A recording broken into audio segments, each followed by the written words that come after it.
Dear students, कल के lecture में मैंने फोर्थ सेम मैकेनिकल इंजीनियरिंग के स्टूडेंट्स के लिए हाइड्रोलिक्स एंड न्यूमेटिक के चैप्टर 3 में बर्नौली थ्योरम को एक्सप्लेन किया था कि व्हाट इज बर्नौली थ्योरम, इसकी लिमिटेशन क्या है और इनका उपयोग कहाँ किया जाता है इसका, क्योंकि ये एक बेसिक थ्योरम है। इसी के आधार पर फ्लो की आगे की जो भी प्रॉब्लम है वो सॉल्व की जाती हैं। तब इसका पहला एप्लीकेशन है वेंचुरी मीटर। तो वेंचुरी मीटर क्या है? वेंचुरी मीटर एक बहते हुए पाइपलाइन में डिस्चार्ज मेजर करने के काम आता है। यानी एक डिस्चार्ज मेजरिंग इक्विपमेंट है जिसकी सहायता से किसी भी पाइपलाइन के किसी भी स्थान पर हम बहते हुए द्रव का विसर्जन नाप सकते हैं।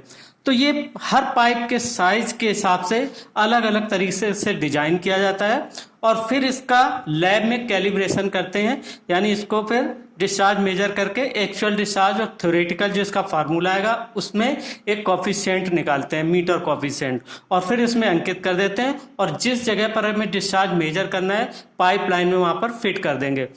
तो ये पाइप इनलेट जो पाइप चल रहा है, फ्लो हो रहा है जिसमें द्रव, उसके डाया पर डिपेंड करता है वेंचुरी मीटर कैसा डिजाइन करते हैं। तो बेसिकली वेंचुरी मीटर के 3 भाग होते हैं। ये one is called the convergent, दूसरा थ्रोट और तीसरा होता है डाइवर्जेंट। साइज हम इस हिसाब से लेते हैं कि अगर इनलेट का डाया कैपिटल डी है तो कन्वर्जेंट की लेंथ 2.5 डी रखेंगे। थ्रोट का जो डाया है वो रखेंगे small D equal to dy3 से dy4 तक, depending upon the size of inlet pipe. तो dy3 से dy4 के बीच में रखते हैं, कैपिटल dy3 से कैपिटल dy4 तक। अब इसमें एक हम डिफरेंशियल मैनोमीटर सिर्फ ले जाते हैं, ये फिट करके छोड़ देते हैं। जब हमें मेजर करना होता है तो हम एक डिफरेंशियल मैनोमीटर ले जाते हैं और इसमें जो द्रव भरा हुआ है उसके जो तलों में अंतर है, जो ये डिफरेंस है, एक्स मेजर करके और हम फार्मूले में मान रख के और हम निकाल लेते हैं डिस्चार्ज कितना हुआ। और फार्मूले में मान रखने के लिए हमें मीटर कॉफिशिएंट सी का मान इसी वेंचुरी मीटर में अंकित कर देते हैं। तो वो सी का मान लैब में निकाला जाता है। तो कैसे अब ये कैसे वर्क करता है? तो देखो, ये वेंचुरी मीटर बर्नौली थ्योरम के आधार पर वर्क करेगा। फिर कैसे वर्क करेगा बर्नौली थ्योरम के? कि मान लो इसका डी जो है इनलेट का डाया है, थ्रोट का डाया स्मॉल डी, और ये वापस आके फिर डाइवर्जेंट के बाद फिर कैपिटल डी हो जाता है। तो अब हमें इसमें क्या करना है कि इसमें एक डिफरेंशियल मैनोमीटर का उपयोग कंट यानी थ्रोट और इनलेट के बीच प्रेशर डिफरेंस नापने के लिए प्रयोग किया जाता है। अब मान लो कि कंट का एरिया A1, इनलेट का एरिया इनलेट का एरिया A1, थ्रोट का एरिया A2, और जो हम ये प्रेशर डिफरेंस हम मेजर कर रहे हैं, मान लो ये x आया, तलों में अंतर डिफरेंस x, तो ये x बराबर होता है h बराबर, यानी h होता है प्रेशर डिफरेंस इनलेट और थ्रोट के बीच में, कि P1 upon small w minus P2 upon small w equal to h, और this is equal to x s minus 1, जहां s बराबर होता है S2 अपॉन S1, और S2 क्या है? मैनोमीटर में भरे द्रव का आपेक्षिक गुरुत्व, और S1 पाइप में प्रवाहित द्रव का आपेक्षिक गुरुत्व, यानी जो इस पाइप में प्रवाहित हो रहा है उसका आपेक्षिक गुरुत्व है। तो अब हम क्या करते हैं कि अब हम मान लेते हैं कि माना इस प्रवेश पर area A1, pressure intensity P1 और वेलोसिटी V1 है, और मान लो थ्रोट पे जाके area A2, pressure intensity P2 और वेग जो है वो V2 है। तो अब माना कि वेंचुरी मीटर से प्रवाहित द्रव का डिस्चार्ज Q तथा द्रव का घनत्व रो है। तो अब वेंचुरी मीटर की सेंटर लाइन को डेटम लाइन मान के, यानी अगर क्षैतिज वेंचुरी मीटर है तो इसकी सेंटर लाइन को डेटम मानते हुए अब हम 1 और 2 के बीच बर्नौली प्रमेय लगाएंगे। तो एक मान लो ये सेंटर लाइन है तो जेड जो होगा यहीं से मेजर करना है, तो जेड 0 हो जाएगा। तो हम रखते हैं कि Z1 plus P1 upon small w small W is rho G plus V1 square upon 2G equal to Z2 plus P2 upon rho G plus V2 square upon 2G। अब मान लो Z1 बराबर Z2 है, क्योंकि कोई datum centre line, क्योंकि datum line centre line पर ही है, इसी के बेंसीमीटर के सेंटर लाइन पर ही है, डेटम लाइन यहीं पे, ठीक इसी लाइन पे। तो अब हमने ये अप्लाई करने के बाद क्या किया कि P1 अपॉन रो जी माइनस P2 अपॉन रो जी बराबर V2 square upon 2G minus V1 square upon 2G। अब हमने क्या किया कंटिन्यूटी इक्वेशन से, ये कंटिन्यूटी इक्वेशन है, आप जानते हैं कि Q बराबर A1 V1 बराबर A2 V2, तो इससे V1 का मान निकालिए और V2 का मान Q के फॉर्म में, क्योंकि हमें डिस्चार्ज देखो Q मेजर करना है, तो हमें इस इक्वेशन में Q के फॉर्म में लाना है। अब P1 अपॉन रो जी माइनस P2 अपॉन रो जी, अभी हमने बताया था कि ये इससे निकालेंगे बराबर H, और H बराबर किससे निकालेंगे, ये X मेजर कर लिया और S माइनस 1, जहां S बराबर S2 upon S1। S2 manometer में भरे द्रव का आपेक्षिक गुरुत्व यानी भारी द्रव का, और S1 पाइप में प्रवाहित द्रव का आपेक्षिक गुरुत्व। तो इससे हमने निकाल लिया कि H बराबर X S माइनस 1 से।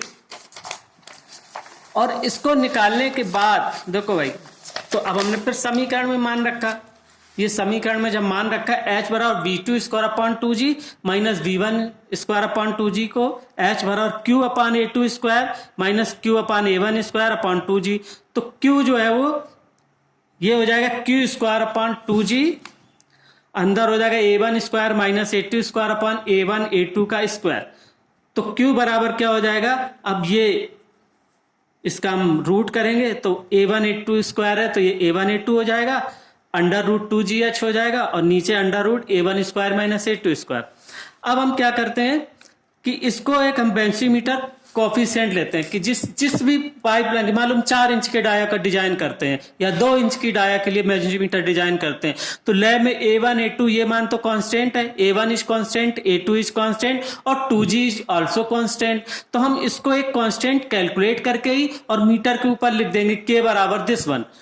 फिर इसको हम लैब में ले जाते हैं और लैब में ले जाके क्या करेंगे, यहां से डिस्चार्ज करेंगे और इसको हम ओपन कर देंगे एक मीजरिंग टैंक में, और मीजरिंग टैंक में हम एक स्टॉप वॉच चला के और उसमें वॉल्यूम कलेक्ट करेंगे, तो उससे हम निकालेंगे एक्चुअल डिस्चार्ज। और जो फार्मूले से मान निकलेगा Q बराबर K under root H, this is the theoretical discharge. तो हम मीटर कोफिशिएंट निकालते हैं C equal to Q actual upon Q theoretical. तो Q एक्चुअल निकल आएगा Q थ्योरेटिकल इंटू C, और Q थ्योरेटिकल हमने निकाला है क्या, K अंडर रूट H, जहां पर K बराबर A1 A2 under root 2G upon under root A1 square minus A2 square, क्योंकि यहां पर सारी चीजें कांस्टेंट है। तो जब सारी चीजें कांस्टेंट ही है तो हम इसका एक मान पहले से ही कैलकुलेट कर लेंगे, हम बार बार मेजर नहीं करेंगे। तो हमने जिस साइज का, क्योंकि ऑर्डर देके बेंसीमीटर बनेगा कि हमें 4 इंच की डाया के लिए चाहिए कि 8 इंच की, जिस साइज के लिए बेंसीमीटर चाहिए उसी हिसाब से उसके थ्रोट का डाया और डिजाइन करके, और उसी हिसाब से कन्वर्जेंट की लाइन लेंथ और डाइवर्जेंट की लाइन सेट करके हम मैन्युफैक्चर कर लेंगे और उसको लैब में कैलिब्रेट कर लेंगे कि A1 A2 कांस्टेंट है, अंडर रूट 2G भी कांस्टेंट है वो एक ही जगह के लिए, तो हम K का मान भी मीटर में लिख देंगे और फिर इसको लैब में ले जाके कैलिब्रेशन करेंगे कि Q बराबर K अंडर रूट H के द्वारा विसर्जन निकालेंगे, और फिर इसको हम ओपनिंग देके नीचे मेजरिंग टैंक लगा के एक्चुअल में स्टॉप वॉच चला के कि वास्तव में इतने मिनट में इतना अगर टैंक भरा तो पर सेकेंड कितना हुआ, तो वो एक्चुअल विसर्जन होगा। तो C का मान यानी मीटर कोफिशिएंट C का मान निकाल लेंगे, यानी C equal to Q actual upon Q theoretical से, तो Q एक्चुअल बराबर C के अंडर रूट H। तो बेंसीमीटर का फाइनली जो फार्मूला होगा वो होगा Q एक्चुअल यानी डिस्चार्ज बाई बेंसीमीटर। तो इसका मतलब ये फार्मूला जो होगा यानी discharge actual discharge by venturi meter, venturi meter के द्वारा एक्चुअल डिस्चार्ज, ये this one Q equal to C के अंडर रूट H, जहां C और K उसमें बेंसीमीटर में लिखा रहेगा। आपको क्या करना है, सिर्फ डिफरेंशियल मैनोमीटर ले जाना है और इसके दोनों ओपनिंग में लगा के और इस X को मेजर करना, और X से हम H मेजर कर लेंगे और H मेजर कर लेंगे तो इसमें मान रख के पूरी ज़्यादा कैलकुलेशन नहीं होगी, सिर्फ एच का मान हमें निकालना होगा प्रैक्टिकल में जब फील्ड में जाके, ठीक है। तो ये बेंची मीटर का सिद्धांत है। तो इस बेंची मीटर का उपयोग, ये जगह भी ज़्यादा लेता है और थोड़ा महंगा भी है, लेकिन हायर प्रेशर मेजर करने के लिए हम इसी को ही डिजाइन करते हैं। और जब लो प्रेशर मेजर करना हो और जगह कम हो और अपेक्षाकृत हमारा बजट भी कम हो, कम उसका यूज करना है, तो हम यूज करते हैं ऑरिफिस प्लेट मीटर। तो ऑरिफिस प्लेट मीटर क्या होता है कि इसका सिद्धांत भी बेंची मीटर के सिद्धांत के समान ही है, और इसका प्रयोग उन स्थानों पर करते हैं जहां जगह कम होती है। इसका मूल्य भी अपेक्षाकृत कम होता है, लेकिन जब हायर प्रेशर मेजर करना है और जगह है तो बेंची मीटर ही उपयोग करेंगे, क्योंकि ऑरिफिस प्लेट मीटर वहां पर टिक नहीं पाएगी, फिर नहीं प्रेशर मेजर कर सकते। तो फिर हम जहां पर बेंची मीटर उपयोग हो सकता है वहां बेंची मीटर का उपयोग करेंगे, और जहां ऑरिफिस प्लेट मीटर से काम चल सकता है तो हम इतना महंगा बेंची मीटर यूज नहीं करेंगे। तो कम विसर्जन नापने के लिए प्रयोग किए जाते हैं, और इसका चित्र ये एक प्लेट है जिसको कि हम ये फ्लैंज से कस देते हैं, दोनों तरफ ये फ्लैंज से कस देते हैं, और इसमें एक opening, small opening, that is called the orifice. ये जो ओपनिंग कहलाता है यही कहलाता है ऑरिफिस, और ये टोटल सिस्टम जो कहलाता है ऑरिफिस प्लेट। तो इसका डाया जो D2 है, इसका हम क्या करते हैं कि मान लो इनलेट डाया, ये पाइपलाइन है, ये पाइपलाइन चल रही है, यहां हमने एक जगह इसको फिट कर दिया। तो मान लो पाइपलाइन का डाया मान लो D1 है, तो जो ऑरिफिस का डाया रखेंगे D2 बराबर होगा D1/2, यानी ये जो D2 होगा ये रखेंगे हम D1/2, ठीक है। तो ये हमने ओपनिंग रख दी, और यहां से हमने D1 की दूरी पर और फ्लो के इस डायरेक्शन में और मीटर के इस डायरेक्शन में D1/2 की दूरी पर हमने दो ओपनिंग दे दी, जहां पर हम एक डिफरेंशियल मैनोमीटर को फिट करते हैं, यानी इन दोनों के बीच प्रेशर डिफरेंस मेजर करते हैं। और इसमें भी वही फार्मूला यूज होगा जैसा बेंची मीटर में था कि D1 दिया हुआ है तो A1 निकाल लेंगे, D2 दिया है तो A2 निकाल लेंगे, यानी π/4 D1 स्क्वायर और A2 बराबर π/4 D2 स्क्वायर, दोनों एरिया निकाल लेंगे।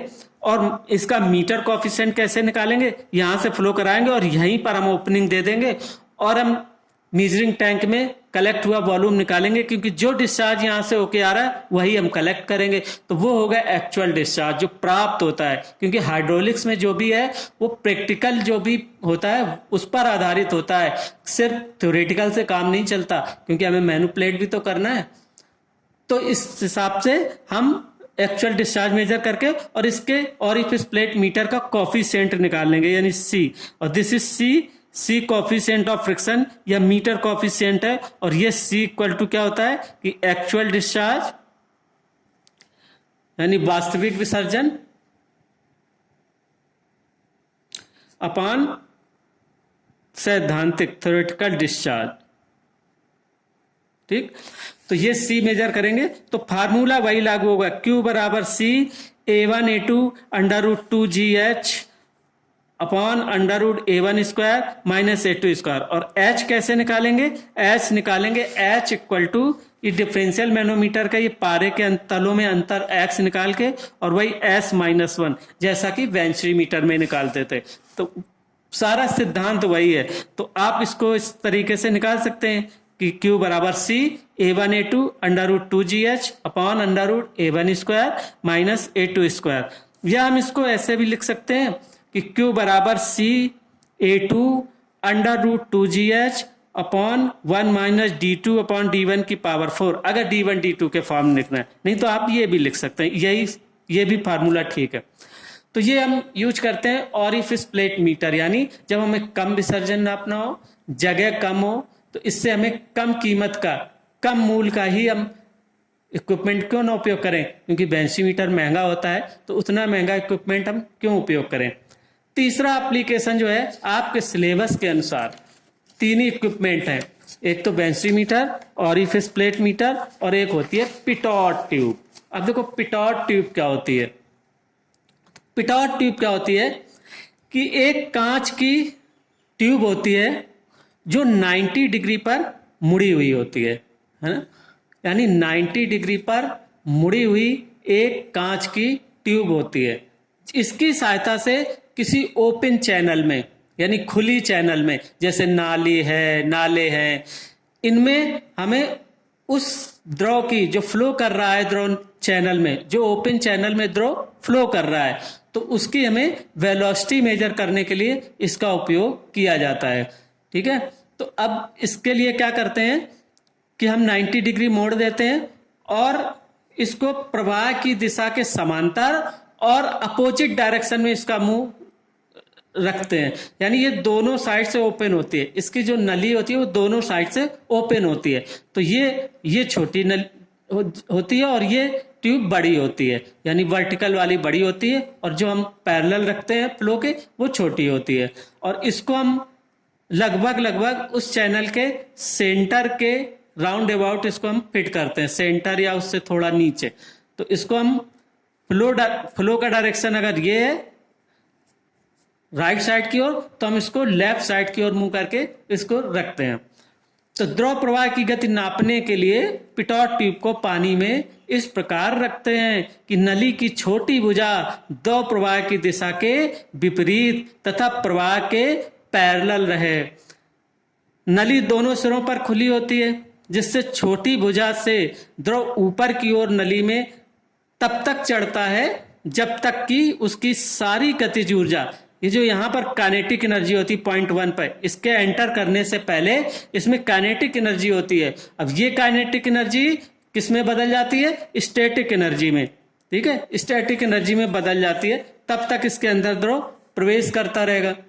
जब सारी एनर्जी स्टैटिक एनर्जी में कन्वर्ट हो जाएगी तो क्या होगा कि इसका जो ये फ्री सरफेस है, ये फ्री सरफेस जहां पर चैनल के ऊपरी सतह है, ऊपरी सतह से फिर जो ऊपर इसमें द्रव चढ़ेगा, इस हम स्मॉल एच को मेजर कर लेंगे, और जहां पर हमने इस पिटॉट नली को लगाया है वहां से लेके और फ्री सरफेस तक की दूरी ये कैपिटल एच, ये स्टैटिक शीर्ष है, इसको मेजर कर लेंगे। तो अब हम बिंदु 1 और 2 पर प्रवाह वेग, मान लो बिंदु 1 पर प्रवाह वेग जो है v है तथा बिंदु पर वेग 0 हो जाता है। जब ये एंटर करने से पहले तो वेग होता है और जब एंटर करता है तो फिर ये 0 हो जाता है और ये स्टैटिक हेड बढ़ता जाता है, यानी इसका जो वेग है वो 0 हो जाएगा। तो अब बिंदु 1 पर जो टोटल हेड होगा वो क्या होगा? h, ये तो चल ही रहा है small H, capital H static head, plus v²/2g, क्योंकि यहाँ पर वेग शीर्ष होगा बिंदु 1 पर प्रवेश करने से पहले। प्रवेश करने के बाद बिंदु 2 पर जो टोटल हेड होगा वो क्या होगा? h, और ये स्टैटिक हेड जो स्टैटिक एनर्जी में कन्वर्ट हो गई काइनेटिक एनर्जी, वो स्मॉल h। तो दोनों पर हम बर्नौली प्रमेय लगाएं तो जो ऊर्जा 1 पर होगी वही ऊर्जा 2 पर होनी चाहिए, बस उसका फॉर्म बदल गया। यहाँ पर काइनेटिक एनर्जी थी, वेग शीर्ष था, वहां पर उसको स्टैटिक शीर्ष में बदल गया। तो डेटम और स्टैटिक है, और 1 पर डेटम और वेग शीर्ष है। तो h प्लस v²/2g बराबर h प्लस h, तो v²/2g बराबर h, तो v बराबर √2gh। अब ये समीकरण, अब इसको क्या करते हैं? एक कोफिशिएंट c का प्रयोग करते हैं। वो यहाँ पर वेग के केस में वो कोफिशिएंट क्या कहलाता है? कोफिशिएंट ऑफ वेलोसिटी, यानी वेग शीर्ष गुणांक, यानी उसको कहते हैं कोफिशिएंट ऑफ वेलोसिटी, जो बराबर होता है वास्तविक वेग अपॉन सैद्धांतिक वेग। तो वास्तविक वेग v = c√2gh। ठीक है, तो c ये लैब में कैलिब्रेट करेंगे, इसका c का मान निकालेंगे। ठीक है, वास्तविक वेग मेजर करने के बाद तो v बराबर c√2gh। इस फार्मूले के द्वारा हम पिटॉट ट्यूब की सहायता से हम किसी भी खुली चैनल की हम वेलोसिटी जो है वो मेजर कर सकते हैं। अब देखो इस पिटॉट ट्यूब में कुछ कमियां भी होती हैं। ठीक है, तो इनको हम दूर करके हम बनाते हैं फिर प्रीडेंटल ट्यूब। प्रीडेंटल ट्यूब क्या होता है? बस इसका थोड़ा आइडिया है, सिलेबस में तो आपके केवल पिटॉट ट्यूब है। तो ये आप प्रीडेंटल ट्यूब पिटॉट नली का ही विकसित रूप है। इसको ऐसे चित्र में दिखाया गया है, देखो इस तरीके से। क्या होता है कि पिटॉट ट्यूब में यहाँ पर नेगेटिव शीर्ष उत्पन्न होता है, तो उसको दूर करने के लिए हम इसमें डायरेक्ट ऐसे प्रवेश न करके ये थोड़ा आगे तक चल के जाएगा और फिर इन दोनों नलियों में जाएगा और इस तरीके से यहाँ पर ए और बी पर जाएगा और यहाँ पर हम एक मैनोमीटर लगा के इस प्रकार दाब मापी की भुजाओं में पारे के ताप में अंतर। अब हम इन दोनों पॉइंटों पर ए और बी पर एक डिफरेंशियल मैनोमीटर लगाएंगे और उससे फिर हम x का मान निकालेंगे और वही h बराबर x s माइनस 1 से हम फिर इस h का मान निकाल लेंगे और उसके बाद फार्मूला वही होगा v बराबर c√2gs। ठीक है, तो इससे क्या होता है कि उसमें जो पिटॉट नली में जो कमियां थी वो हमारी दूर हो जाती हैं। ठीक है, तो ये अब आपका फ्लो के केस में टोटल जो थ्योरेटिकल पोर्शन है ये आपका इतना ही है। अब हम नेक्स्ट लेक्चर में, जो कि हम लाइव लेक्चर आपका टीचमेंट ऐप पे सिर्फ हम वेडनेसडे को लिया करेंगे और उसमें सिर्फ न्यूमेरिकल प्रॉब्लम डिस्कस होंगी। अब इस चैप्टर में काफ़ी न्यूमेरिकल प्रॉब्लम है, इस चैप्टर में भी है, फिर आगे जो चौथा चैप्टर पढ़ाएंगे उसमें भी काफ़ी न्यूमेरिकल प्रॉब्लम्स है, तो सिर्फ हम वो डिस्कस यहाँ पर करेंगे। हालांकि हम उनका PDF आपको भेज देंगे, जो भी न्यूमेरिकल प्रॉब्लम सॉल्व होंगी 5, 6, 7 जितनी भी प्रॉब्लम होगी हर तरीके की एक एक प्रॉब्लम सॉल्व करके मैं आपको PDF बना के भेज दूंगा। और ये थ्योरी का PDF मैंने आज सेंड कर दिया है, अब बाकी आप उसको देख के उससे आप स्टडी करें और जिस दिन लाइव लेक्चर केवल एक दिन लेंगे और उसमें जो भी आपको पूछना है अपने डाउट क्लियर कर सकते हैं। ठीक है, तो आज के वीडियो लेक्चर में सिर्फ इतना ही, तीसरा चैप्टर। अब नेक्स्ट हम जो है चौथा चैप्टर शुरू करेंगे, फ्लो थ्रो पाइप। ठीक है, तो अब इस वीडियो को देखने के बाद जब भी हम ये डालेंगे कमेंट बॉक्स पर अपनी अटेंडेंस जरूर सेंड कीजिएगा। Thank you.